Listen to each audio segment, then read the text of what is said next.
Live before our book. Good evening, folks. Thanks for coming in. You're all very welcome. I hope you're all doing safe and well. You're all safe and well. Tonight we have a man whose looks have defied the passage of time. A man who needs no introduction. A man who has no beauty regime. He's just naturally handsome, as he keeps reminding. I'm kidding on. We've got Barrie tonight. No, he's over there. Good evening. Thank you so much. Do you know what? That is so cheeky. That really is cheeky. But, yeah, it is my own hair, by the way. It's not a wig or anything. But, thanks for having me back. Welcome to everybody. And, we were just discussing topics, weren't we, Scott? We were. Just to jump back when you see your own hair so bad, by the way. Styled it just for me. I know. And I must say, folks, before we came on, Barrie paid me a nice compliment, and it's not every day you get a compliment off of Barrie John, but he says I look good for me, for being 41. And you clicked on the comment the other day, you clicked on when I was saying, I'm dreading hitting 50 or whatever it was, and then you thought, no, 6th of March, hold on. yeah, that was it. That was it, yeah. 6th of March, very significant. You see, my mum's birthday, true Scottish people, 6th of March. See, all the best Scottish people are born on the 6th of March. And I'm not dropping any hints, people, for caterpillar cakes or anything like that.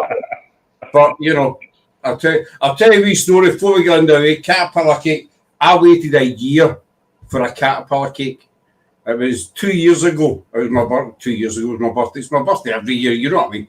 But 2 years ago was my birthday, and Sarah and everybody says, what do you want for your birthday? I said, well, just give me a caterpillar cake. And I never got it. And it's when we did the Ivy House with Charlie Knox in that last March.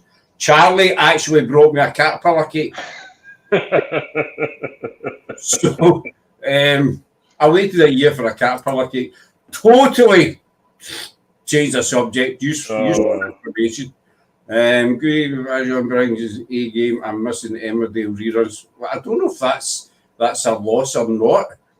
No, I don't think it is. I don't know who it is, because obviously it just says Facebook user, but hello to whoever you are anyway. And I hope I think you'll have a better show with us, put it that way.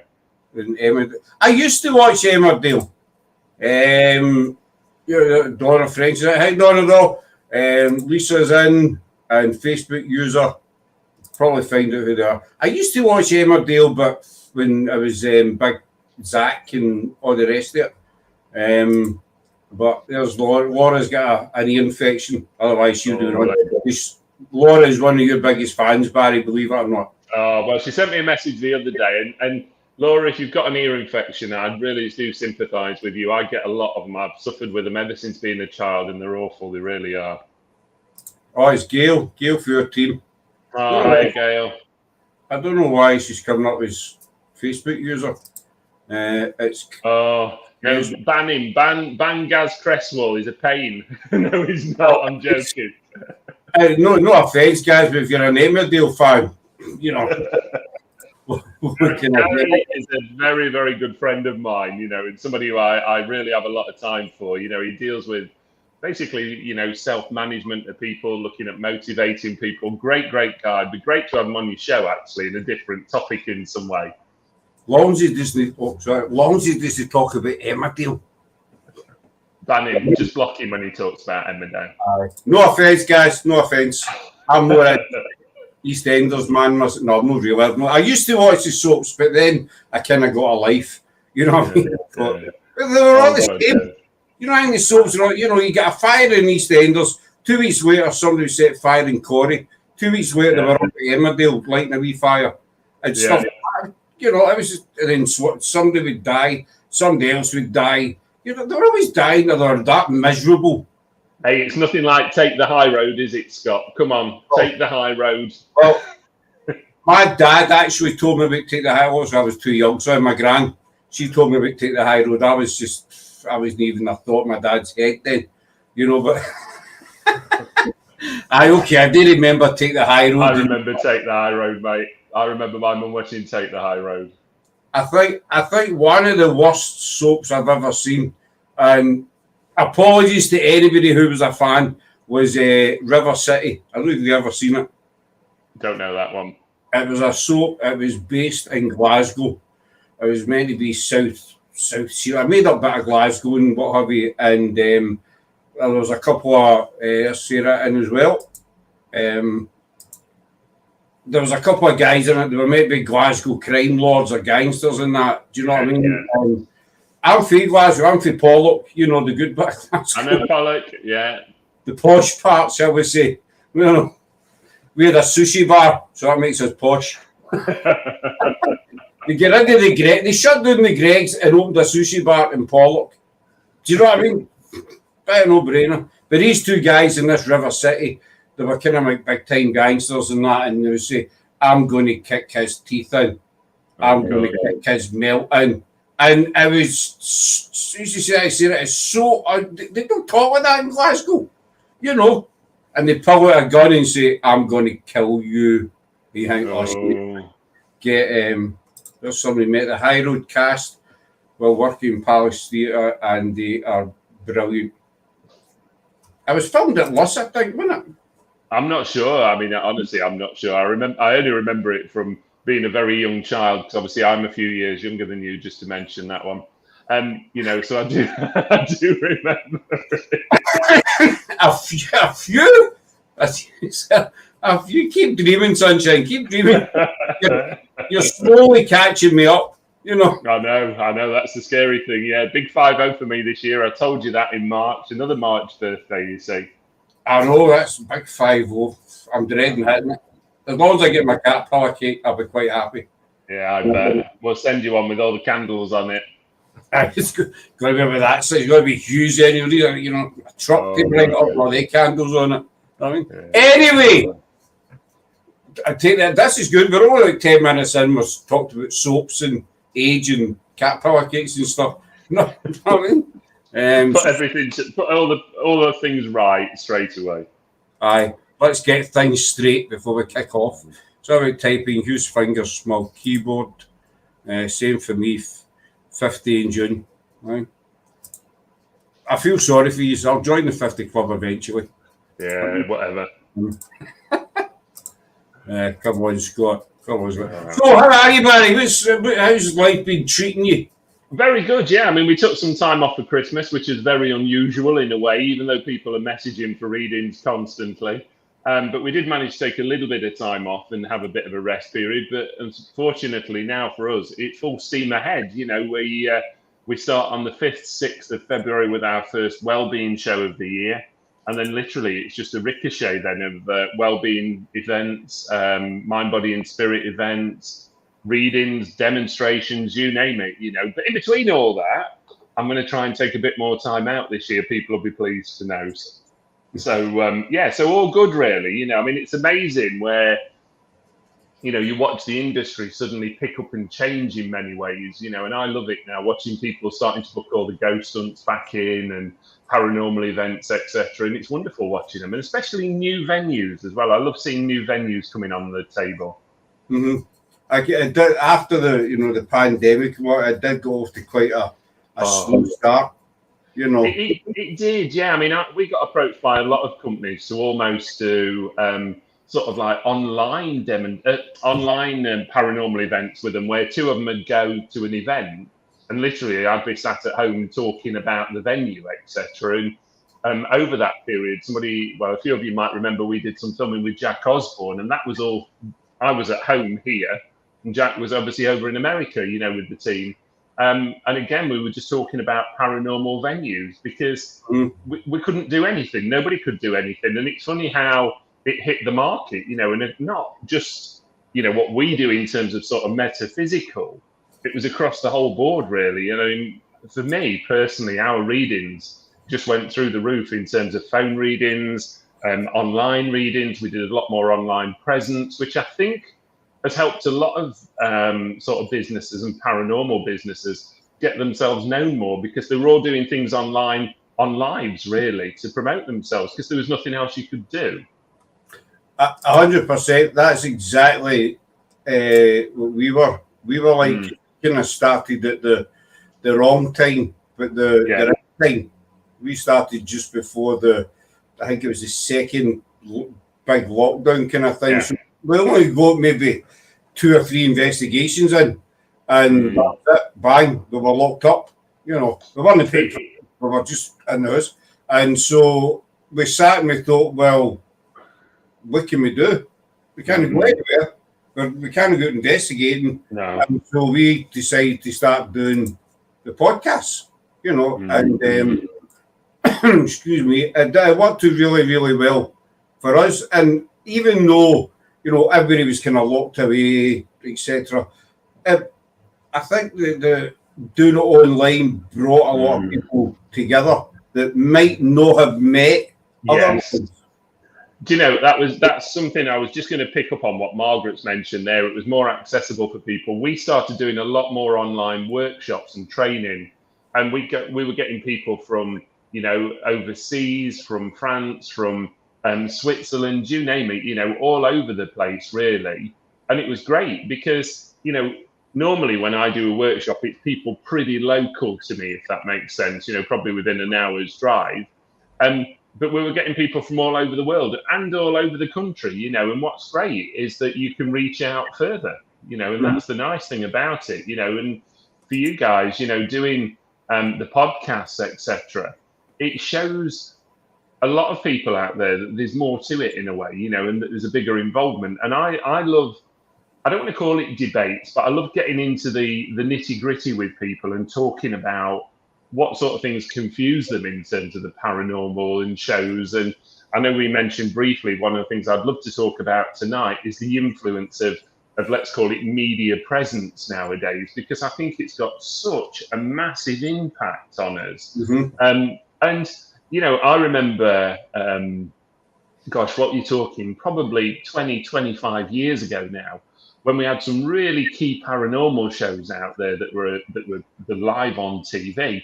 And they were the be all and end all, because we'd never had anything like that before. I mean, the only thing we had was when I was a child, and you were getting the old movies with people like Peter Cushing and Christopher Lee and all those characters. You know, Remember that? Rent-A-Ghost, Rent-A-Ghost, and then Audrey Roberts went off into blooming Coronation Street, didn't she? You know, Manchester, didn't she?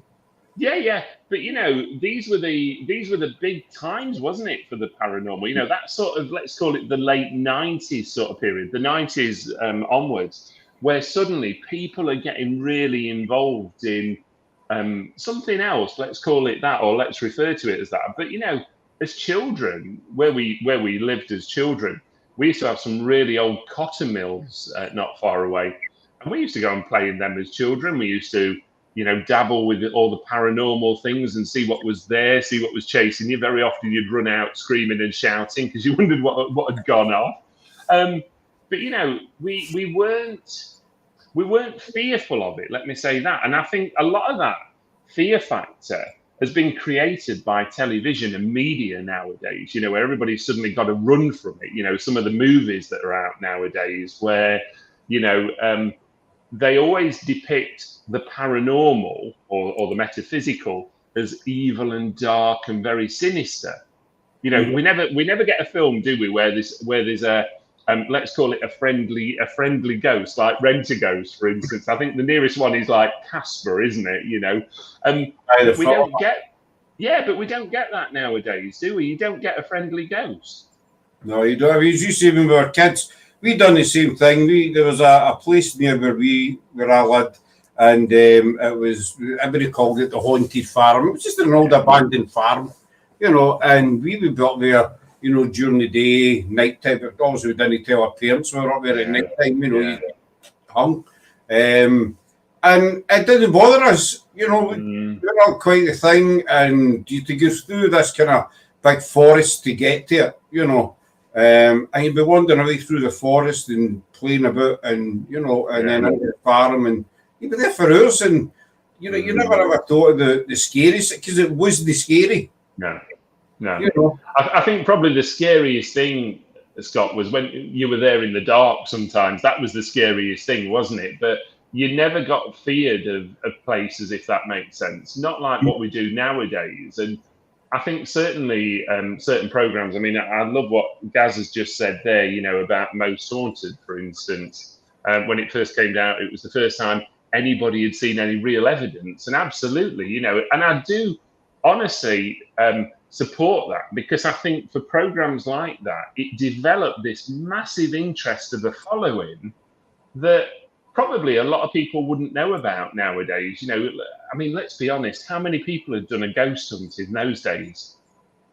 Nobody, unless you were a small private group or you were doing it for fun.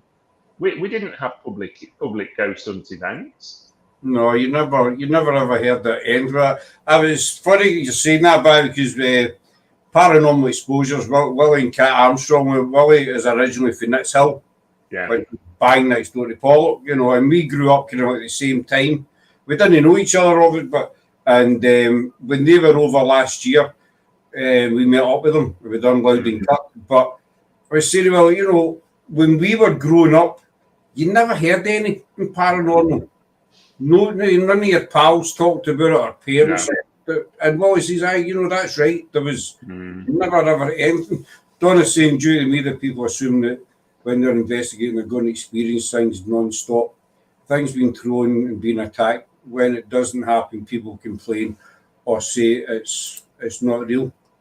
Well, they do. I mean, I've seen this on numerous events where even as organisers of the event, you know, you get accused of creating things or making things happen, you know, and then when something does happen and you try and almost explain it to people, you know, they don't want to know, you know, but you see, I was a big advocate of getting people to go off and do lone vigils, to go and sit on their own, you know, go and sit in a room. If you want to try it, go and sit in a room, take a camera with you and sit down there and see what happens, you know. And I don't want to say 9 out of 10 times, but certainly out of a few times, people had come out of it and go, something happened, but I don't know what it was.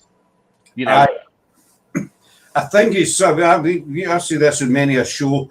I think a paranormal investigation, people can watch as many different ghost shows. You know, we'll come to that because I know it does happen. You know, people can watch as many different ghost shows as they choose, and you know, but the only real way to experience the paranormal, even if you're a skeptic, you know, I mean, don't get me wrong, we do what we do. I'm still a little bit skeptic. I think we'll come to that as well. But to me, the best thing to do is to go yourself, you know, within safety, you know, where it's safe.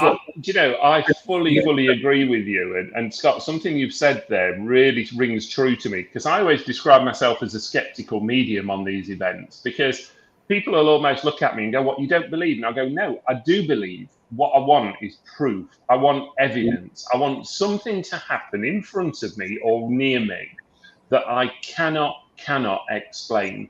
And you know, the way I always used to describe it to people on events was, you might get that 1% on an event that we can't explain. That's the bit that I'm interested. That's the paranormal element that you nor I nor any of us can go, well, that happened because of. Okay. And I think there's so much nowadays that can be created, if I can refer to it as that. You know, and I've seen it before on events where members of public have come to events and started to throw things, started to moan, started to make noises, go in rooms banging on doors and walls. And I think it's a real shame, because what it does is it then upsets it for everybody that's genuinely interested in that event and that location. Gilsey, when I heard that breath being taken right next to my ear, no one was there. I'll never forget that to this day. Gil's part of our team. I think sorry, Scott. And you know, that's great, because that's that one bit of proof that will always stay with you, Gail, no matter what, you know. And I'm sure when I was on the show before, I talked to people about one event that always stuck in my mind, and it was the Ragged School in London. It was an old Dr. Bernardo's home for children, and it's called the Ragged School now. And we did an event there many years ago. I mean, I'm probably going back, gosh, probably 10 years, probably 10 or 12. And I remember doing an event there, and there was a young couple on this event with us this night. I don't remember them in any detail. I couldn't tell you the names. And all I remember was that we were on the top floor, There was a group of us on the top floor, a group on the basement. We were on the top floor. This young lad had got a pair of the hearing devices on, like the hearing enhancers that you've got with a little microphone. And he got them on, suddenly took them off and threw them on the floor. And we all said to him, God, what's the matter? What's the matter? And he says, somebody has just called my nickname. And we said, well, you're here with your partner. He says, my partner is on the ground floor. Nobody else would know my nickname. And that poor guy, and it was a guy, I've got to say that, he was petrified that something, somewhere, had called his nickname. And the only person who could know his nickname would have been his partner that he came with. Yeah, it's when you get something like that. I'm going to stick a couple of these comments up. Yeah, bang them up. For behind. As Gail was saying about the breath being next, I think that was at Caldwell. We were there that night. Caldwell was an amazing. If you're ever up here, that's how I need to take you to Caldwell. You'd love it. Heard my name called 3 times now in a voice box, just one recently. Talk about fake evidence. I was in a ghost hunt. Everyone heard a growl. It was my stomach because I was hungry. Fair enough. Hi, Ben. And hi to Kelly as well. Yeah. I've never believed in attachments until it happened to my mum and got it verified that an investigation my mum was in there. Scott knows what I'm on about. That happened as well. But I was Gail's mum, so it's kind of personal. People have to form their own opinions by doing research, but they don't. Society is naive and want to believe everything they see and hear because it's easier. See, you've got to, do you know what? And I agree with Laura on that. You've got to have an element of sort of historical tracing or tracking. Somebody in your team has got to done an element of research on a building. I never wanted to know. I never did. And I'll be honest, any show I've ever done, any TV show I've ever done, any paranormal event I've ever done, I don't want to know. I'm not interested in it. I don't want to know. And I've always said I'll go in there naked and see what I can get, because that's how I prefer to work. But I think there's a lot of people nowadays, and I've seen this as well with pardon how I say this, mediums who supported events, who go in there and come out with all the information that's on a website, and then you find out that all the information's fake. It's not actually real. Mm-hmm. And that's the disappointment for me. I think when you're going in there, and somebody right at the beginning, I can't remember who it was, said going on a paranormal investigation with a medium, I think that makes a big difference. I have to say that. We can have all the equipment in the world, but whether you're sensitive, whether you're going with a medium, whether you've got a sense of psychic ability, whatever you wish to call it, that's what you need to go on these events, because you will feel, you'll sense, you'll pick up things. Equipment for me, all it does is almost support, or should support, what we get in as a team going in there. I mean, we're not a big tech team. I'm selling example basically. When it comes to tech, it's whoosh. Lisa and I never know anything about the locations we go to. We see what we pick up. Coming as a means to try and validate a medium for me. Yeah, absolutely. Absolutely. And don't get me wrong, I mean, going back to when I first started doing my own events, and I'm as a bit of fun with friends, we used to use nothing. The only thing we had, and I'll be very honest, was a Ouija board and a glass. That was it. And maybe a table if we were lucky. But then suddenly, we started getting things like EMF meters, K2 meters, we started using dowsing rods, pendulums, crystals, trigger objects. We started then throwing coins or objects down corridors and seeing if they'd come back to us or something, and then look at where we are now. I mean, I've got to be honest, the equipment nowadays is so advanced. I mean, it's phenomenal. When you see the cameras and the recordings, what people have got, brilliant. That's exactly what we need. And I work very closely with a very good friend of mine, Cal Cooper, who some of you probably do know, from Northampton University. And we have really, really in-depth conversations, and I love it, the fact that, we've got to be able to get to a point that what we do is provable. And I want to add in scientific provable. I really do, because I think that's the only way that as a group of people, we're going to get valid or valuable or valid for what we do, if that makes sense. Mm-hmm. It cares you don't even start to dust, but all SLS cameras need to get thrown and they see. I've heard all different. There's two sides to the coin. I think with him, we don't use one. I know that if you point at maybe a curtain or something that shows up a figure and what have you. I know how everybody does use them. Everybody's got their own kind of. I'm trying to keep up with these comments actually. And don't forget the best equipment you have is your own eyes and ears. It is. It's absolutely right. I remember years ago when we used to do them, we used to sit in a room and as a group, we wouldn't talk for an hour, 2 hours. We'd just sit there documenting, writing down, making notes of what we got. Occasionally somebody would call out. We'd have recording devices going, which were very different to what we've got nowadays. It was normally an old tape recorder because that was all that we had. Mm-hmm. But those days seem to disappear. And I think a little bit, as much as I love the public events, I think the public events are very different to when you're doing a private investigation, because when you're doing a private investigation, let's be honest, if we did a private investigation and we all come out of it and said, well, actually, we didn't get anything, it wouldn't diss us. It wouldn't put us off doing another one. Mm. But I think as a member of public, and again, somebody mentioned this a few minutes ago, as a member of public, if you're doing an event and nothing happens, I think you'll probably go, well, we're not going to go back again. We've tried it once and nothing happened. Because people think on events, like on television, with any show at all, it's bang, bang, bang, bang, bang, one thing after another, after another, after another. And it does not work like that. Public shows, public investigations doesn't mean that something's going to happen constantly. Caldwell House was a two-faced by the door, got me. That was good. I think that's Wayne to London. I forget the name of your group, Wayne. Sorry, what did that's if it is Wayne. No, Wayne had told me we did this place way back October 2021, I think it was. Called Caldwell. It was an old estate, and the evidence we got there was amazing. But Wayne had always told me that we'd always picked up in kids and stuff, and Wayne had told me there's two faces, and the kids are excuse me, worried. They're scared of them. They won't get by them. So I hunted, what was left of the mansion for these two things. Yeah. Couldn't find them anywhere in the bed, nothing. And it was one day we noticed, just as you go in the main, it used to be the main entrance, or the main entrance to the big foyer, there's two faces, there's two stone statue heads up above the door. Yeah.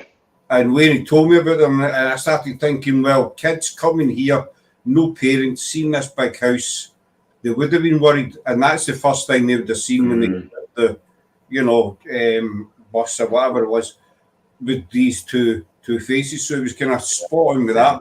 I mean, tech is great, if you're into that sort of thing. I've said to a few people that we prefer just basic experiments, because you'll be able to tell us better, obviously, Barry. But I'm of the mindset that, no disrespect to Spirit, but Spirit is basic. There were people once, so... That's what I say. Talk to them as basic, and you can have all the tech in the world with you. But if a spirit doesn't want to say hello to you, then... It ain't going to happen. Yeah. I think there's so many simple experiments you can do. I mean, the classic ones, trigger objects, pen and paper on the floor, whatever, a bowl of water, with paper around it, whatever. There is so many what you can do that aren't technically advanced, but probably for the people that we're trying to make connections with would mean more to them, rather than having a camera stood there going, right, appear in front of the camera. And they're probably thinking, well, what is a camera? And that's the difficulty you've got. And I think also, and I've always stood by this, talk to them respectfully and intelligently. These people aren't, you don't have to be patronizing and start swearing and cursing at them to get something to happen. I think all that does is antagonize it. And if that was me over the other side, I'd probably turn around and go, tell you what, I'll come back another day. I saw you. You say they are intelligent. And even, if they are, I always look at it, if you get somebody for the 16th century, even something as simple as that, they're not going to know what a K2 is. So I always say the black box. Yeah. Because, 17th, 18th, whatever century, everybody knows what a box is. Yeah. You know, and it's basic experiments. I tried that one when we were out on Saturday night. There we bought ping pong balls months ago. Ping. I can't say the words. I know what you mean. Ping pong balls. Yeah, there you go. Them. I was trying. We were out with Spiggy that on Saturday night. See, trying to see it. Everybody was laughing because I couldn't, say the 3 words together. And so I bought them a few months ago and we put them down set, but they never moved. But then Saturday night I thought, well, put one down, and what I did was I got a black marker and I just drew a dot on the top of it, and I left it there just to see if it had been moved or not. We went away and done other stuff. I kept coming back to check the ball just to see if the dot moved. It moved. Simple, isn't it? Absolutely simple. Why are we not incorporating the most valued commodity of all time? Can you guess what it is? It's so simple. Our senses. Well, I was going to say probably an element of common sense there is what I'd refer to. I mean, I'll come back to the TV programs, because let's face it, there's a lot to be said about them. But I mean, you can have all the gadgets in the world, but to me, as we were saying about people coming out in investigations, and they need to experience it for themselves. We've done loads of investigations, and I've had a few experiences. I'm no psychic or a medium or anything, but I've been out a few times, and I've felt that there's somebody beside me, or somebody standing watching me. Laura and I were out at Halloween, and I'd done a graveyard tour of Loudon Cut, and I was standing there on the live, and I felt 2 tugs on my sleeve, on my left sleeve. I was there myself. Now, I know people might say, you're talking rubbish, you're faking or whatever, but I know I was there. I know what I felt, if that makes sense. Yeah. No, absolutely. And I think sometimes the simple things are what really do make a difference. I'm glad Kelly's mentioned that, actually, because it was one of the things I was going to mention, and now we have to be very careful about this because a lot of venues will not allow it, remember. So one of the reasons I don't talk about it is that because of sort of fire evacuation, fire systems, sprinkler systems, whatever, you're not allowed to. But I absolutely agree with you, Kelly. If I do anything at home, I always have a candle lit, especially if I'm doing a seance. I see what happens with the flame, with the flickering. I've done it before where we've done a private one and you get them to try and put out the flame. Absolutely brilliant. Love it. Public events, unfortunately, they probably won't let you have them. These, let's get back to the ghost shows, I do watch them. There's maybe 2, maybe 3 that I do watch, and I take seriously, but there's other ones that I'll watch because, you know why? You ever get one of your nights, Barry, you just want to watch rubbish on the telly for a laugh. Yeah. I'll put some of them on, and as soon as they go in the door, I watched a particular one they done East Drive. Now, we're going to be doing East Drive later on in the year, but I'm kind of 50-50 on East Drive. Yeah. I think, again, it need to be the personal experience for there. Because a lot of people say, it's really active. Other people say, no, there's nothing. It's been overdone. So I think, but I watched, they were doing East Drive, and as soon as they walked in the door, they got the monk at the top of the stair, and then there was somebody in the coal bunker thing, and it was just ridiculous. And I think shows like that are destroying the paranormal. They do, and I agree with that. And I think, the problem is people then expect it all on an event. If you did that as a public event, they go, right, well, why has it not happened? Why have we not seen it? Why have we not experienced that? And I think for me, you've got to almost separate, haven't you, a private event to a public event, because a public event's different. If you as a team are doing a public event, you're doing it for the public, not for the team's participation. And I remember having this conversation with somebody. We did an event at Tutbury Castle, where Leslie Smith, a very good friend of mine, Leslie Smith, I love her to bits. She's the sort of curator and the custodian there. And we were there, and I actually had to stop the event and say to this group, what are you here for? Are you here for the group, or are you here for the public? Because at the moment, You're not supporting the public. They're just doing what they want. And I said, you can't operate like that. You know, you've got to decide what you're going to do. You know, and all they really wanted, and I'll be very honest, all they wanted was the public to pay for the venue so the group could go and do the private investigation.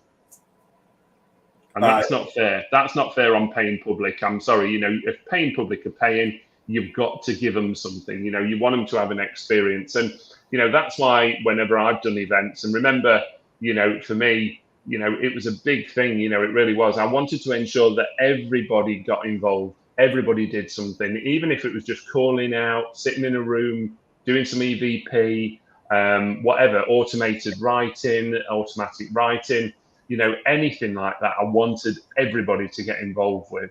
And I remember, you know, when I started doing it, people went, oh, you can't get people touching Ouija boards or anything like that. But as soon as I started working with the public and saying, right, well, hang on a minute, you know, this is not a spirit from here. This is somebody's loved one trying to come through here because we've opened up the channel. People would go mental for it. You know, it's like, oh, I want to have a go. I want to have a go. I want to see if my mum's going to come through. I want to see if my dad's going to come through. You know, and it was tremendous. You know, we almost moved away from the actual venue to almost doing a private seance for people. But that's what people wanted.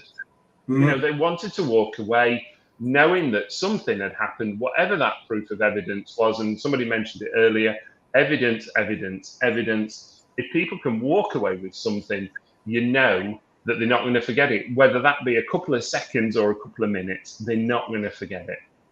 100%. You know, if somebody can go to an investigation and be a skeptic, whatever you want to say, it was just Leslie Smith, that's the lady who took me to Castle. That's the lady who does Mary Queen of Scots. Yes, it is. Yeah, yeah. I was trying to get a hold of her months ago. She never answered me, actually. Oh, really? Why? What? Well, yeah, contact me afterwards. I can. No, it's the Brian Oak. You always remember watching her. I've seen her on a few things as well.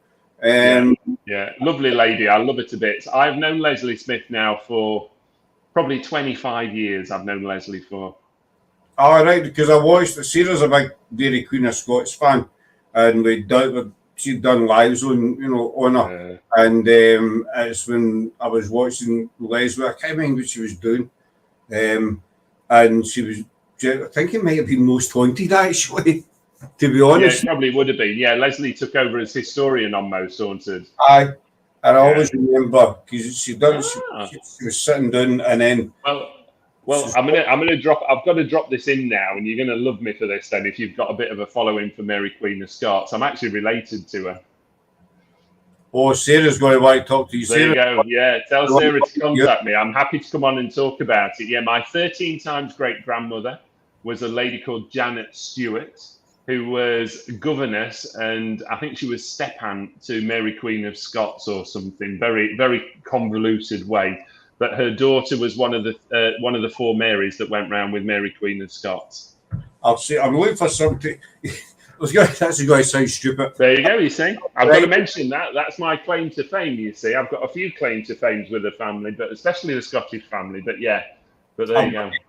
I'm going to pass that on to Sarah. I was going to say I would write it down, but I don't have anything in it. I always hold a pen.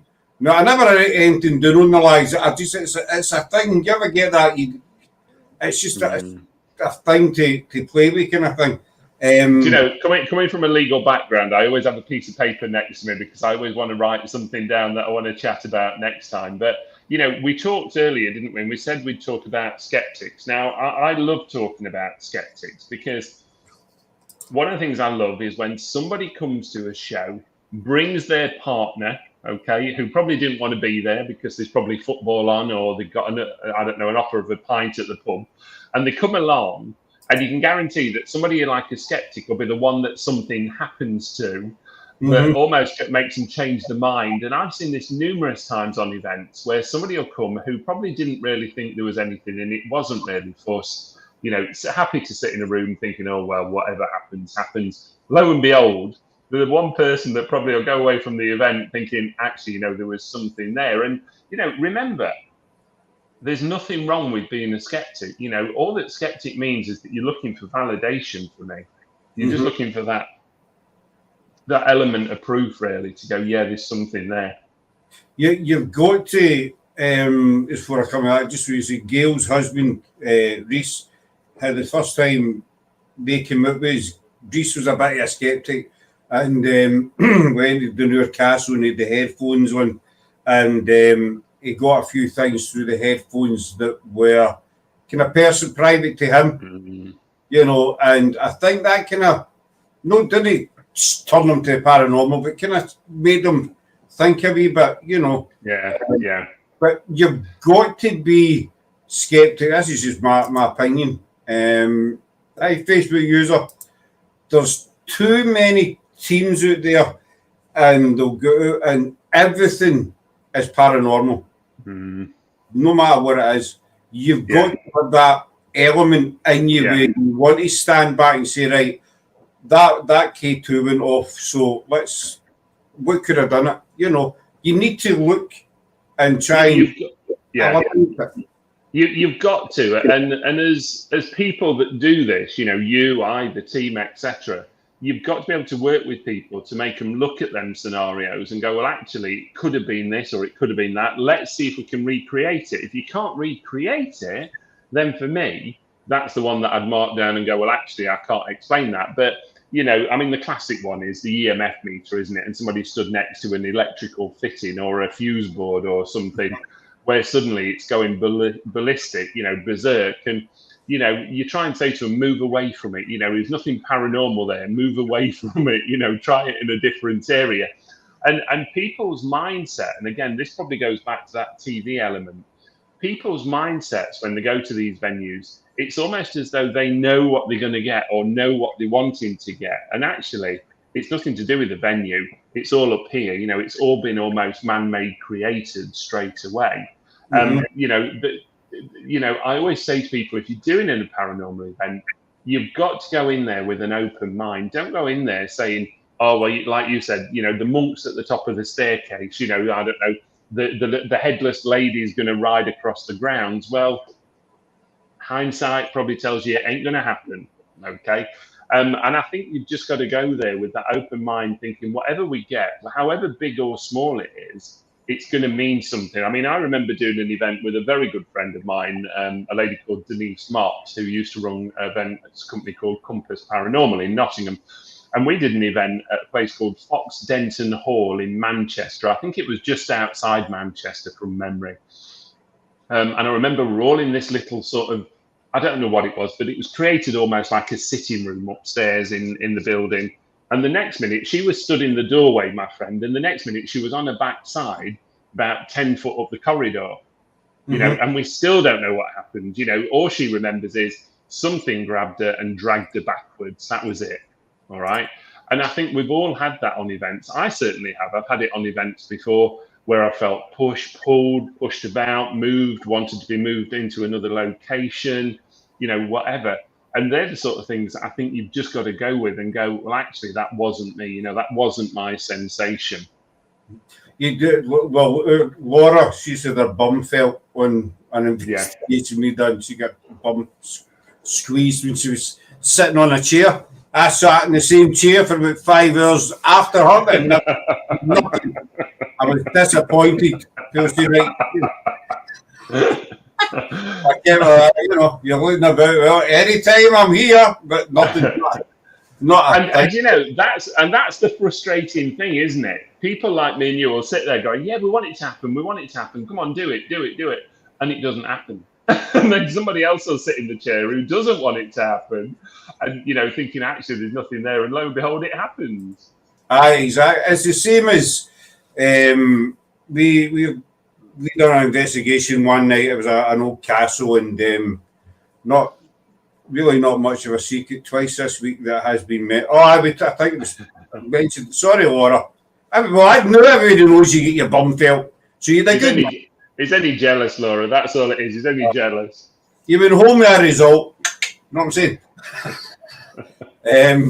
I had done this castle, and there was about 6 years there, and everybody saw what they described as a kind of white shaped kind of mist going by different. What used to be windows, and I was the only one that never seen it.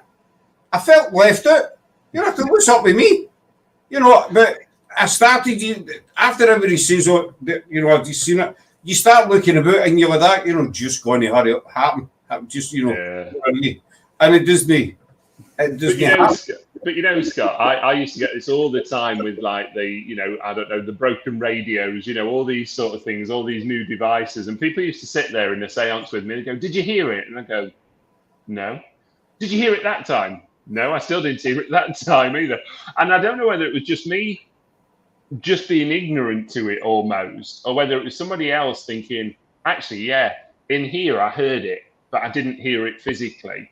And all the time I used to get this, you know, and I've still never got on with them. I really haven't. You know, when you're hearing this constant sort of tune in, and then you'll get a couple of letters or maybe the odd word, which, you know, it might be totally berserk. Whereas that to me is not having a conversation, you know, suddenly going, you know, is anybody there? You know, and then you get, I don't know, jar of jam or whatever, and you think, what?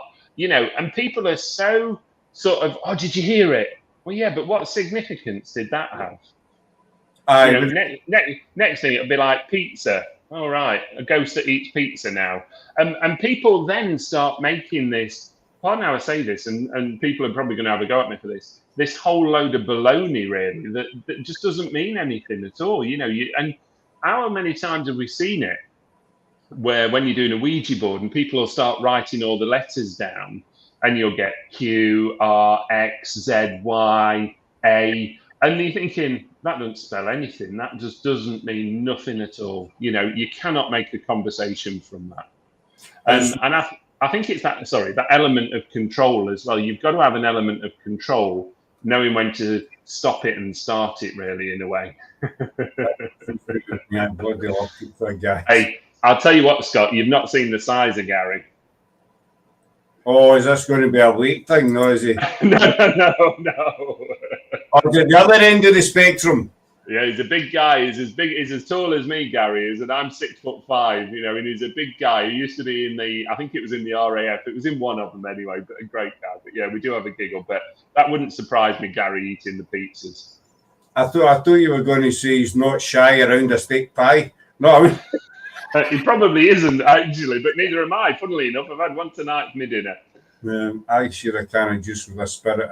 Edinburgh Vaults. She's actually telling me we did the Nidri Vaults with Spig and what just before Christmas, and Sarah and Laura had left we'd set up a table and she'd left a can of juice on the table, and we went away. I think we went away for a smoke or something like that. We came back and the girl says, you know, did you like the juice or something? He says, Laura will be able to tell you better. And it came back through the necrophonic. That was lovely. I mean, I know a lot of people put these apps down. We don't use a lot of apps, but we do seem to have a lot of luck with the necrophonic. Yeah. And we get sentences, we get act. No doubt other people do as well. I'm not just saying it's just us. It's, you know, we'll get sentences, we'll get accents as well. And that's great. And one thing I don't want people to think is that I dismiss using equipment. I really, really don't.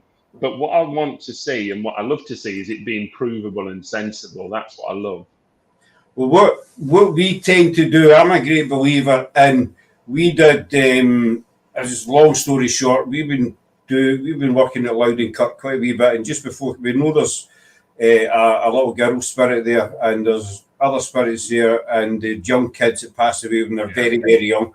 So just before Christmas, Craig and I went down, we took a wee toy train and a wee angel kind of doll thing, and left it there for them. Hi, Jacqueline, doll.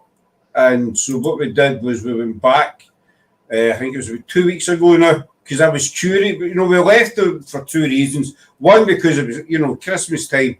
There's still spirits. They would have celebrated Christmas at one point. You know.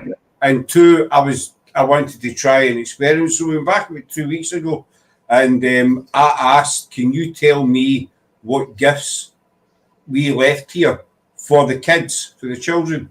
And we got the words train, toy, and doll.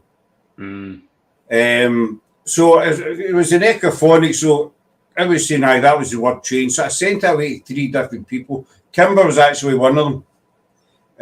And I says, we're going to just listen to this and just tell me what you get. I didn't give them any info. And they came back and said, we get train, we get toy, we get angel, and we get doll. Yeah. So and that's interesting, isn't it? Aye, so that led me to 2 questions. Because we'd asked last year, you know, do spirit remember us? Is it, you know, is it a case of the more you get back to one location, you'll get to that stage where spirit will remember you and start to trust you? We've done about ourselves, you know, teams will go from one location to another and never get back again. But if you keep working at the same bit, our spirit going to be more familiar with you and start to come forward more. See, I agree with that. I think they do. I think they get used to you and how you work. And I think, you know, very often you'll recognize the same energy coming through, or I do, you know, in doing what I do when I go to a venue.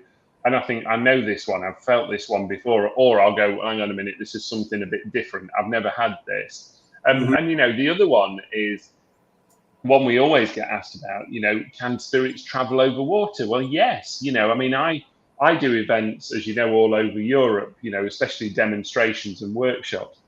You know, and I do so many readings for people abroad over from here, you know, over the phone or whatever it is. And yes, spirit can travel overseas, but, you know, how do they do it? I don't know. You know, is it a mindset again, you know, which we always talk about when we talk about mediumship. But, you know, the other thing that I think is really quite significant for people is if I'm doing an event in Germany, I mean, I speak very, very little German. I really do. I did it at school and didn't carry it on. But, you know, I can still have a very normal conversation with the spirit world in my own language, my native language. And I understand what they say. And then I need an interpreter to translate it into German for me or to another foreign language. Now, you see, my view on that, is it the fact they're talking in my native language, or is it the fact they're talking up here, where, let's be honest, there is no language in a way, and it's a touching of the mindset almost, you know? And I think it's a really interesting question when people ask me, because I always think, even when I'm answering them, and I think, I don't know, actually. I don't know how they do this. I don't know whether they're talking to me in English, or they're just talking to me in almost like let's call it a spirit language that we all understand somewhere, that we're able to communicate back with in a strange way. But it's the 2 things I always get asked. Do spirit travel across water? Can they cross water? And do they speak to you in their native language? Well, yes, I'll say yes. But I've done events before where I've had them come through talking in Latin. And if I do physical mediumship sometimes, I'll have them talking through me in a language that personally I've never, ever practiced. And you can't explain that, can you? Not at all. Not at all. Because even when people have written it down, who've been sat there in the circle with me when I've done an element of physical mediumship, they wrote it down, and then I've come round and gone, well, what's that? I don't know what it is. It doesn't make sense to me. I was just what you're saying about the water. Can they travel over water? It's interesting, certainly, because it's called Unknown Waters. We're starting it on the 25th of March, I think. We're actually going out in a boat. We've got one of our friends owns a boat tour company, and he's an investigator as well. So what we're doing is we're going out in his boat on the 5th of Clyde. Nice. I think you mentioned this to me before. I'm sure you did, or something very, very similar. Because didn't it get put off before or something? We were meant to start last year, but through different people being ill, myself included, and then the weather, it was just abysmal some days. We decided, you know, it's not going to happen this year, being realistic. And the boat's in for maintenance till mid-March. So as soon as that's out, we're out there. We were looking forward to it. We drove down one day last year, and to get to Inverkip, you need to drive along a short side of the part of the coast. And I was driving, and the rain was howling down, and I was looking at the sea, and the waves were like that. I thought there's no chance. No, not at all. Not at all. Well, I mean, you need to get harnessed in or something, you know, because it was like that. I don't, no, we'll just sit in the arena. No, not at all. Not at all. You know, and I do think, Scott, you know, that's a really good point. I do think weather has a lot to do with investigations as well, you know, in terms of locations and that. You know, I remember, some of you might know it, the famous Alton Towers, you know, not just the theme park, but the building of Alton Towers. And I remember years ago doing an event there, and I am not kidding you. It was one of the coldest events I have ever done. And I always joke with people about it, but it was seriously the one event that I did. And the next day I went out and bought thermals because I thought I am never, ever being that cold again. Oh, we've been out in a few of them, and you're sitting freezing at 1 a.m, you know, and you're thinking, what am I doing? But you're having the time you like because you love what you're doing. But the other half is saying, what are you doing? You know? Absolutely. And I remember, you know, driving home from some of these events, getting home, and I was so cold, I just got into bed with all my clothes on because it was just like, I was just so cold. It was like, but, you know, it adds to the fun of it. You know, I mean, I love the paranormal. I always will and always have. Somebody mentioned earlier, you know, about watching some of the programs, and like you, I love watching them every so often. But the problem is, because we've watched so many, done so many, been there and tried it, it's almost as though you can tell straight away and you think, okay. And we're getting some really, I don't even want to say weird stuff. We're getting some really bizarre stuff that comes out now from some of these TV shows where I think, really, why would there be that in a pub? You know, why would there be that energy there? Why would it be around? And this is going back to some of the events, what I used to do at certain locations, like Margam Castle. I always loved Margam. Margam will always be one of my favourite sort of venues. But I remember doing Margam with people who were bringing stuff through, and I'm thinking, this is just ridiculous. You know, this was a family home. It was a very wealthy family home, and suddenly you're getting things that just cannot be possible. You know, and it's not dissing people. It goes back to what we said earlier when we're asking that question about using, basic sort of things. It's an element of common sense for me. You know, come through with something sensible, for goodness sake. Aye, something that means something, or sense. I mean, again, the ghost programs. People think we're just ripping ghost programs and that's it, you know. But let's face it, a lot of them do need to be ripped, because I've watched some of the stuff and you think, seriously.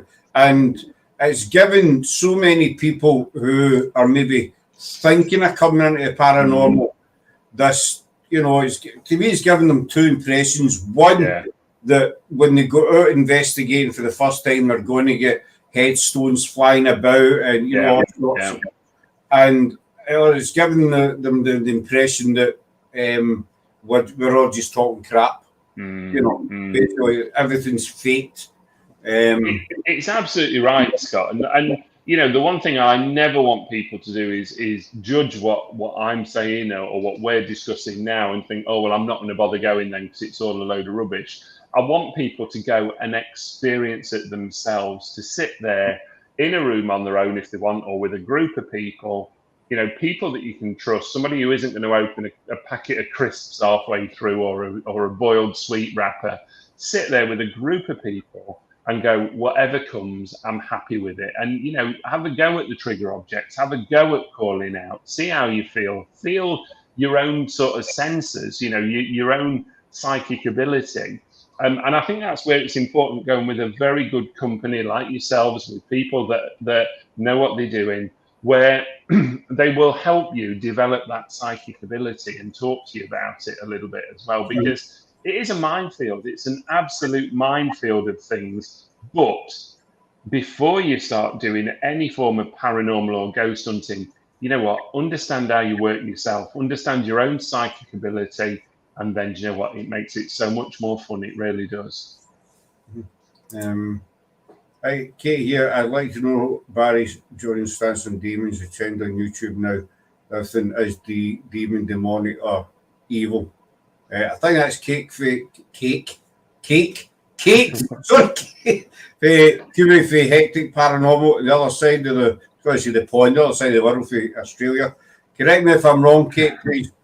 Hello, well, if it is you, Kate, hello. If it's not you, hello, Kate.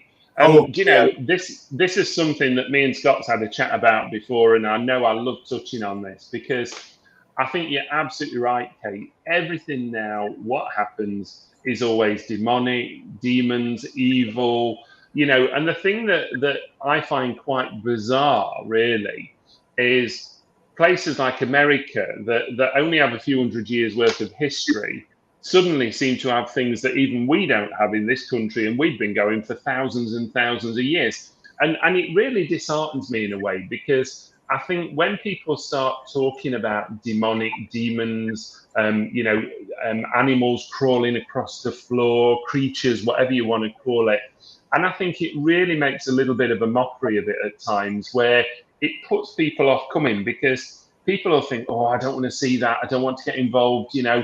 It's that old philosophy again, isn't it? When we talk about Ouija boards, people go, oh, you're messing with things you don't know. You're messing with the dark side, the evil side.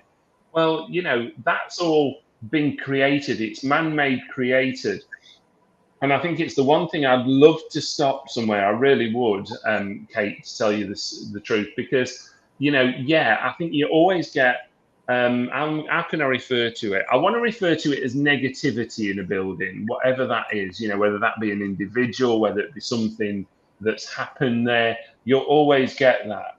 But I don't believe personally that every building is demonic, demons, evil. I think, yes, there's an element of it, but normally when I've looked at it and looked at it in detail, it's to do with something that's happened there that's created this negativity in a way. I hope I've not really confused everybody there, because I feel like I've confused myself. But I like to work with things very, very simply. And I think the problem is nowadays is TV programs want the viewing figures. They want the viewers to continue watching them. As I've always said, any sort of TV program or TV publicity, if it doesn't involve things happening, you aren't going to watch it again, simple as. And that's why I think nowadays it's so easy to create things to, I suppose I've got to use the word that I don't want to use, but to fake things to make it so that people come back time and time again. And I find that really disheartening. You know, I think it's very sad that we've had to go down that route, because we seem to have gone away from having a genuine interest in what we do to almost a forced interest of making things happen nowadays, or making interest there where it probably isn't, or possibly isn't. I'll use the word possibly because I don't want people to come and say, well, you know, we don't agree with you. But I think there's that element there of it possibly doesn't exist, but you're doing it to get your viewing figures up sometimes. And I think it's Kate again. I remember Frazy, Frasi. I think that's Kate. And I do apologise if I've got your surname. I pronounced it wrong. Some surnames throw me. I feel like to totally agree 100%. I just two things about the demonic side. That we have spoken about it before, and I've spoken about it to other people. I think everybody just labels it demonic, whereas Ben Whitfield, who was in the chat, he's a demonologist and what have you, and I spoke to him before about it, and everybody says, it's demonic, but it's not. And they say negative spirit as well, but who's to say it's not just a grumpy spirit? Somebody who in the physical life wasn't a people person. And absolutely over there. And I mean, we encountered this at Canongate one night when we went a couple of years ago. We walked in the gate and we just get this overwhelming feeling that we weren't wanted. She went back to sat in the car, but me being stupid, I went for a walk in the car. Yeah. But it wasn't demonic, it wasn't negative. It wasn't evil, I didn't feel threatened or anything. It was just a case of, we don't want you here tonight. That's how it felt, it did freak Sarah out a wee bit, which is understandable. But I know a lot of people say, "Oh, there's a demon in that kirkyard. Don't get near it." But it wasn't. It was just Sunday. Yeah, I'm not in the mood for the night. Absolutely, Scott, and I fully believe that. I think there's nights when spirit have a night off, and aren't themselves. I'm sure there's times where they must think, "Oh, I'm not doing this again tonight." Do you know what I mean? It's like we've done it time and time again. Want to do something different? Please, please, please, don't think I'm saying, I don't believe in it. Again, it's that element for me where it needs to be proven. There needs to be an element of proof there of it happening for me. But I agree with you in a lot of circumstances, Scott, there that basically it's probably an off night for somebody, same as we have, I think it's an off night of going, actually, I'm really not playing. I read Shadow Paranormal a couple of weeks ago, and I'd watched one of their videos, and I can't remember the name of the castle, but there's a tower in this castle, and there's reports of a guard's been seen throwing stones into the moat. And so I said to Luke, the guy who runs Shadow, I says, you ever think maybe that, maybe people have seen this, this gentleman, maybe she's fed up and he's thinking, here's another paranormal, here's more people coming to annoy me, and he's just throwing stones out of frustration. It might sound nuts, but with the paranormal, you never know.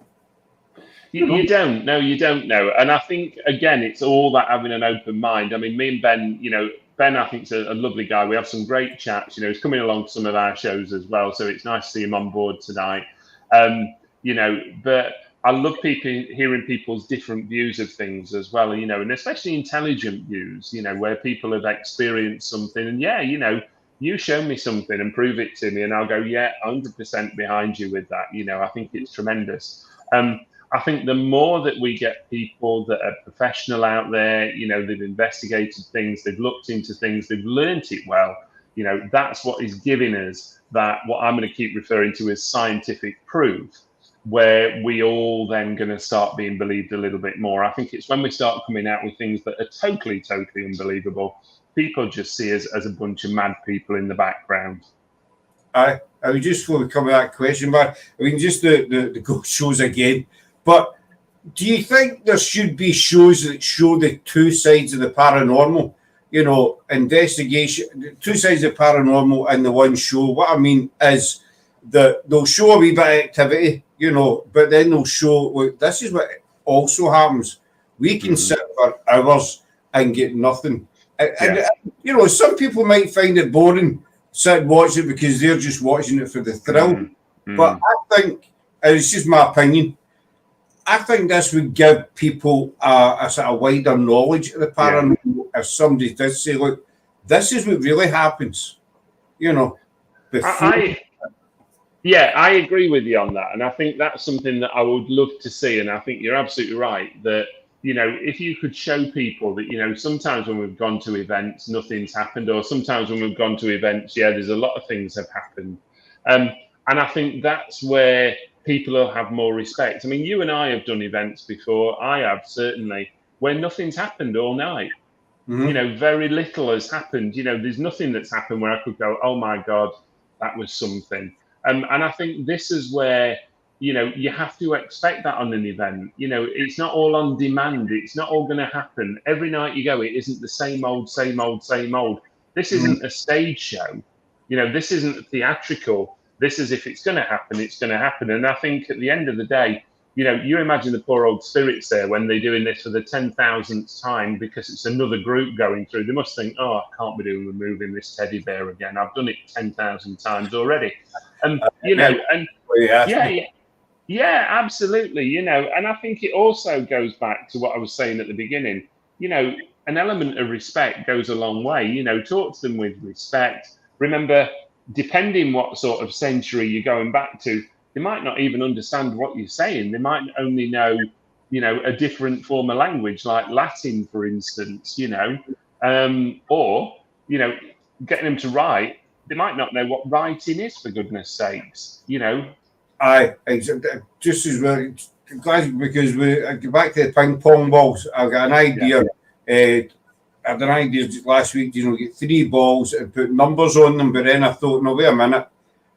If maybe we get somebody from way back who, couldn't count or, whatever, they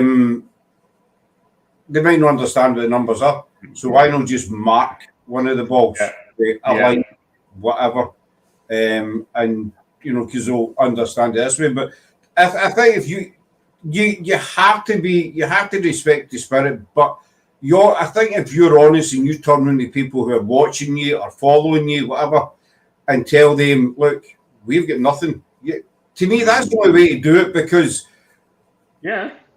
these people take the time to come and watch your lives, your investigations, follow your page, whatever, and you need to be honest with them. You need to say, look, we went out and we spent 4 hours in a castle and got nothing. And I think people appreciate it more. There are groups and teams out there, no disrespect, that will say, if we investigate, we get this and we get that and we blah, blah, blah. But some of them are just lying to whoever's reading the page. And it's, I hope, I'm going to say this, and I'll probably regret saying it, but I hope one day when my time comes and I'm over the other side, I'm hoping I can come back with some real provable information for some people who are a lot younger than me nowadays. And I'm hoping you're going to go, we know who that is. We know who that is. Or I'm hoping when I'm over the other side, I'm far too busy doing something else far more enjoyable. And that when you ask me to come to your ghost event, I'm going, too busy tonight. Maybe Saturday. I've had this question up here for you. What do you think happens after we've passed? Is there a healing process? Where do we go? Right, that's a really nice question, and I'm glad whoever it is has asked that, because it's something I do really love talking about. Because I think certainly for me, when somebody passes to the spirit world, the one thing that they always say to me when they come back is, we were instantly recovered. We were ill before we went, but as soon as we crossed over, we recovered. And I get a little bit annoyed when mediums say to people, they need healing time, they need to get over it, they need to get over the circumstance, because I've always been led to believe by the spirit world, remember, that as soon as you cross whatever you're suffering with, you are suddenly well again. And let's be honest, you haven't got anything to be ill, because there's no physical body there. So why would you need this element of healing process? I think there's a little bit of a situation where maybe if somebody passes very quickly in very traumatic circumstances, there's almost that element of, well, what the hell happened to me? I was there 1 minute in my chair, in my car, driving to work. The next minute, I'm sat over the other side and thinking, well, what have I missed here? And I think this, for me, goes on to that subject that a lot of you probably talked about this with your teams, about spirit being earthbound a little bit, or being a bit lost, if we call it that, where they almost then want to carry on living the life as normal, because it was such a shock what's happened to them. They can't believe it in a way. So they try and do that. But certainly, I don't want to think of them suffering. I think very much that when they've gone, they've gone. I've had loved ones who have come back from the spirit world within hours, really, of crossing over, going, you know what, I'm all right now. I'm okay. I'm not suffering anymore. I think the healing process isn't to do with the loved ones that lost. I think it's to do with us guys down here, because I think we need that element of healing, especially if I'm doing readings to somebody and they're going, oh, well, I want to talk to my mum, my dad, my loved one.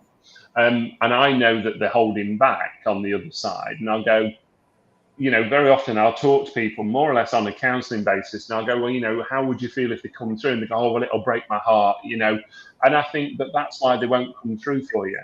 And it's not the fact that they don't want to come through. It's the upset of them coming through that seems to stop them a little bit. And the spirit world will say this very often.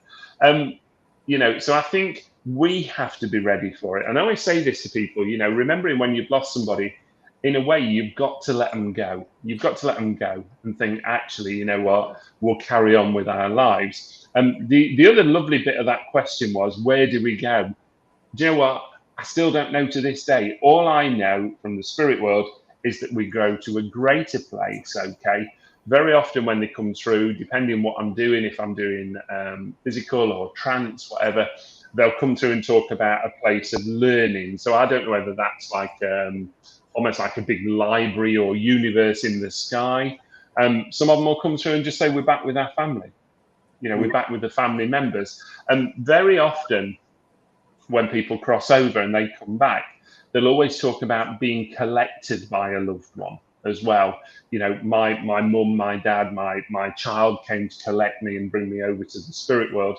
And we've seen this all too often when we've sat with people on a counselling basis or a support basis, where people are getting ready to go, and suddenly they start sitting up in bed and reaching out to somebody, or looking into the corner of rooms, or looking at something around them.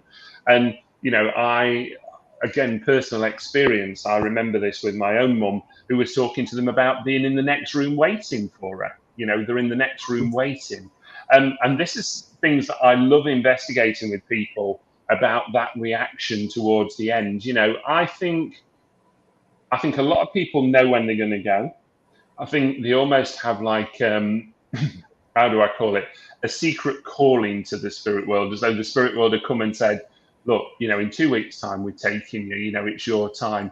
And you see people making plans, don't you? Very often you see this with people who are getting ready to pass over quite unexpectedly, I suppose. And they'll be making plans, and they start laying all the documents out, or they start sorting everything out and talking to the people about, you know, what to do if anything happens.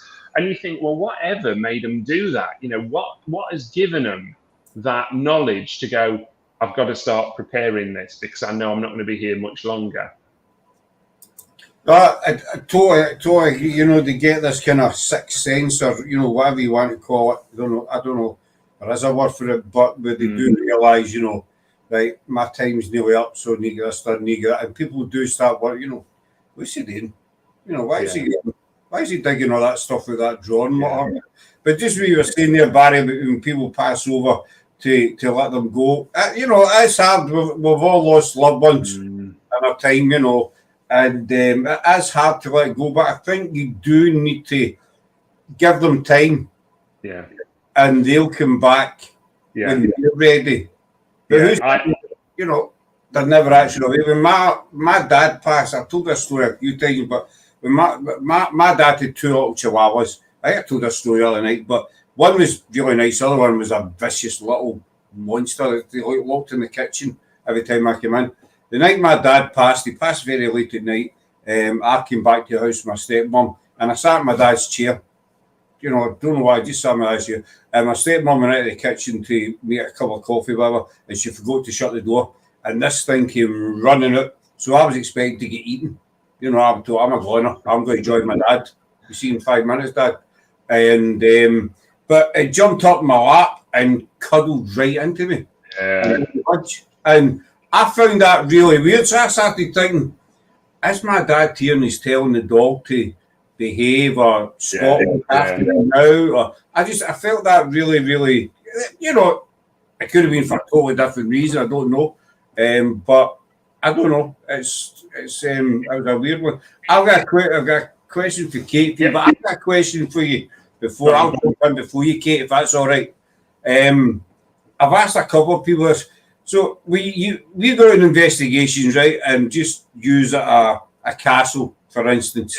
You know, and you maybe get 3 or 4 spirits who are related to that castle, owned it, built it, whatever. Do you think that we're visiting them or they're visiting us? Now, I think that's a really, really good question. Now, my view, I think sometimes we're visiting their timeline, okay? And I think we're walking into a place where these people are still, let's call it living in a strange way. You know, they're still carrying on as normal. And I think it's us visiting them. And I think that's why it's so important as individuals to know how to change your mindset or your mind waves, you know, and to be able to drop into different zones, if I can put it very simply for people. And I think a lot of the time it's us visiting them. You know, I think they're waiting for us a lot of the time. No different, and I'll be very honest, no different to somebody having a private reading with me when before they turn up or before I ring them, I've probably got a connection to the loved one going, well, we're waiting for them. Where are they? You know, why are they not here? You know, we want to talk to them. And I think it's that double connection that you automatically make or that you expect where, how do I call it? I think spirit world are a lot quicker and a lot more educated than us in some cases, you know. And I think that's the thing that I love about it, is why is it, exactly, we mentioned this a few minutes ago, why is it that they're suddenly the same one will come through time and time again? Is it the fact that they're always there, or is it the fact that they've recognised me and you and thought, actually, I've had a really good conversation with him last time, I'm going to go and wait for him this time because I want to talk to him about something else? So I think there's an element of real intelligence there with the spirit world, where they know what to expect a lot of the time, and I think they create it a lot of the time as well. Yeah, question. I like that. Stuck in my head, you know. Yeah. Some of the EVPs we've had back, and it made me think, well, are they came to see us, or are we came? Which way is it working here? Yeah. You know, do you know one of the things, I've got a bit of an experiment here that's just come into my mind all of a sudden, and one of the things we should do when we do it, we should ask the spirit what date it is. I've tried that quite. Have you? I've never ever. I've tried asking what date it is, and I've also tried asking who's on the throne.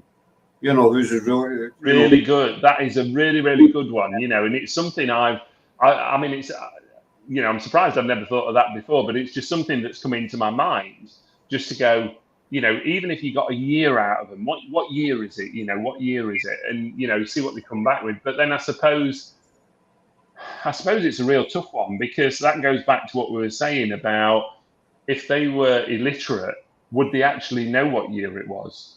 Mm-hmm.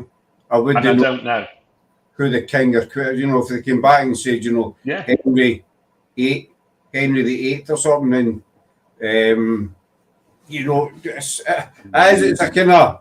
That's a good one, and I think Craig's just mentioned it there. You know, Craig Dawson. Hello, Craig, and I've seen him posting a few times with some really interesting bits. Maybe spirits have no real sense of time. It's one of the things I talk about all the time in the spirit world. There is no time. Mm-hmm. So we've said that before. Craig, that's Laura's husband. Craig's right. As well. Just for a couple of questions, I've not forgotten your question, Kate. Don't worry, my dear. I've often wondered, and I think I spoke to Rigger for Spig about this, and I use Loudon. As you can tell, we spend a lot of time at Loudon. I use Loudon as an example. You know, we know we've got a James Dens with his wife Christina there. That's just when we go and investigate, say on a Saturday, and then, you know, we go away, and then we'll maybe get back the next Saturday. Well, for us, a week's passed, 7 days have passed. But to spirit, is it a case of, you know, they'll see us going out the gate, and do they see us walking straight back in the gate? Or is there that gap or whatever? I think it's a really, really good example. And I think one of the things I would say is, they probably just see it as a like a light gap, if that makes sense. You know, it's almost like, oh, well, you know, that was 1 second, now they're back again, you know, or whatever. And I don't want to refer to second as time, but I think it's that gap somewhere there for them, you know, and they probably just carry on as normal, you know, waiting and waiting and waiting. I suppose, again, it goes back to what we said is, if somebody's lost or earthbound or confused about whether they passed over or not, traumatic circumstances, you know, are they lost and waiting? Are they waiting? And, you know, we can talk about rescuing there and all sorts, can't we, to be honest? I mean, do I believe that every spirit we get through needs to be rescued? No, because I think there's an element of choice of wanting to be there at that moment in time. You know, like what you said, are we visiting them or are they visiting us? And I think, you know, some of them just carry on. They just enjoy it. You know, it's that whole thing. And I think that probably picks up on what Kate's trying to say in her question about, do you believe in reincarnation, which is always an interesting one that I seem to get. I believe, this is my view, I believe that we've been here many, many times. I believe that different times we come back as males, females, children, you know, different levels of characters as well. I think we'll always do that, because I think our challenge on life, or our spiritual challenge on life, is to learn as much as we can, is to gain that knowledge. And I think what we do with that then is we take that information back with us, back when we go home, whatever you call it, or upstairs, or spirit world, whatever you wish to call it. I think we take that information back with us. And the one thing I like to explore with people is, people will say, oh, I know I've been here before, similar circumstances. Well, did you learn what you needed to learn last time? If you didn't, you're going to come back and go through the same lesson again. And I think that's why we find that people talk very often of reoccurring situations, things happening to them. But I love the subject of reincarnation. I believe totally in things like deja vu, that you've been here before, you know a building, you recognise a building. Even where I live, in the heart of Sherwood Forest, I know there's buildings close to me, like Rufford Abbey, that have really been part of my life for a long time, because I seem to go there and it feels like home. I know that sounds really bizarre, but it feels like home to me. And I think there's certain places where we can go as individuals where you know you've been there before. You just know, it's a knowing, it's something deep inside. So I think we all get an option of whether to come back or not. I think very often when we come back, we're coming back to learn a task or a lesson, and we take that learning back with us back to the spirit world. So that's my simplistic answer of it. That's took me God knows how many minutes to answer, but I really think that yes, we do. I think we come back time and time. I can relate to that 100%. Just for a second, but so you stay in Sherwood Forest. We were there. Last year, the year before, Sarah and I were doing we're filming with GSI, and Sherwood. It was a bit of a trek into the forest. Pretty massive. 2 minutes round the corner for me, Sherwood Forest. We filmed a Halloween special with GSI in Sherwood Forest. Yeah, 2 minutes round the corner. I've even sat in Robin Hood's tree when I was little in the major oak, and I've got a photo of it as well.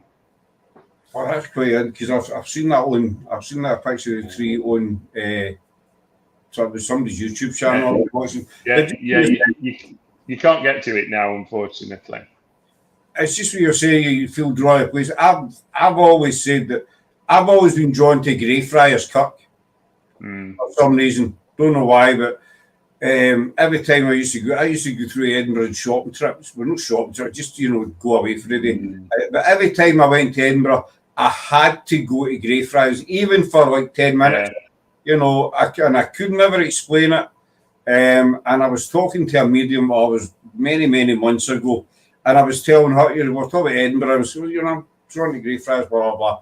And she says, that's because you're buried there. She says, you were a soldier before, and your name, I think it was Jeremy or Jeffrey, something like that. She says, and when you were killed, that's where you were buried. And it's one of these situations where you say, oh, right, aye,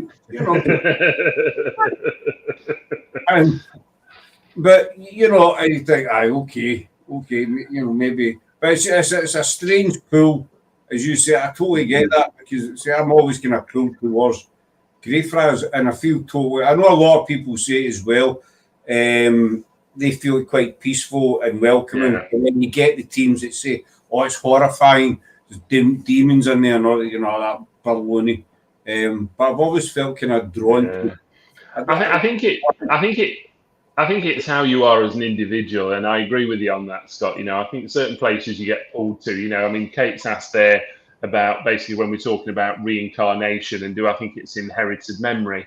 Well, that's an interesting one, that, and I've never really looked at it on that concept, because my question back to Kate would be, what's an inherited memory? Because at the end of the day, when we pass over and we say we come back as the same individual or the same character or the same spirit, let me refer to it as spirit, okay?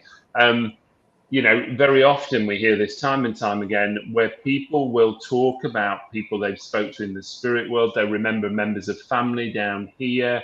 I've got people who have had babies, children, young children. I'm not talking children that would really understand any of this, but they can describe loved ones in the spirit world without seeing a photo of them. And it's like, how do children know this? They are so advanced. I think it's a question that really we could talk about all night, and I'd look again getting people's different views. But I know for me, I'm coming very soon to a close, unfortunately, Scott. But I think there's a lot of questions that you could really go into time and time again, and we'll all come up with a different answer. I really do, and that's why I love programs like this, because not only do I learn something from you guys, hopefully the other way around as well, but you leave me to go away with things where I'm thinking, I really need to look into that a little bit more myself. I've done this for God, 35 years now, must be 35 years. I don't have all the answers. You know, I've learned a lot of things along the way, and from individuals here, you know, in these sort of groups, you know, you teach me so much on how to look at things differently. But I suppose my be all and end all line is, you know, whatever you go into, just go into it with an open mind, for goodness sake. See what happens and see what comes back. You know, should we do one last one and then I'm going to head off? That's fine, but I would like to think, would it be possible that we pass on memories down a bloodline from all our ancestors? We pass on DNA, why not memories? It's very interesting. It is an interesting one, isn't it? Yeah, because you're absolutely right. I mean, let's be honest, DNA's got really interesting lately, where, you know, suddenly you can be related to a Viking, you know, thousands of years ago, you know, and all those sort of things really I love to investigate very much. I don't know about memories being passed down a bloodline. I think there's probably an element of recognition there of the spirit, let me call it that, you know, where you recognize people. You know, do I think people that come into our life are always new people? No, I don't. I think they're always people that we've always known in our life. We've known them in different contexts. Okay, so maybe, I don't know, maybe your best friend now might have been your husband or wife in a previous life, might have been a sibling. You know, there's so much more, and there's things that we probably will never know until one of us somewhere down the line passes over and somebody's there with a big book going, did you know? You know, and that's where I love to look at it. I really do. But as I say, I mean, that's the reason why we love the paranormal. There's that many questions, many strings, possibilities, answers, and then sometimes answers lead to other questions, and you know. But I really push the time, Barry. So, where can people find you? Well, you can whiz to our website, www.barriejohn.com. Find us on Facebook. Drop us a message if you want to promote your site. Promote it on Barrie John International Psychic Medium. Drop us a post on there. Say where you've met us, etc. We'll have a bit of a banter with you, a bit of fun. I've got a wicked sense of humour, so don't be afraid to be a bit cheeky with me. Hop over there, come and have a look at us. And, you know, if I can help anybody, by all means, get in touch. And thank you so much to Scott and everybody. I know we said hello to a few people, but lovely to see so many of you cropping on board again.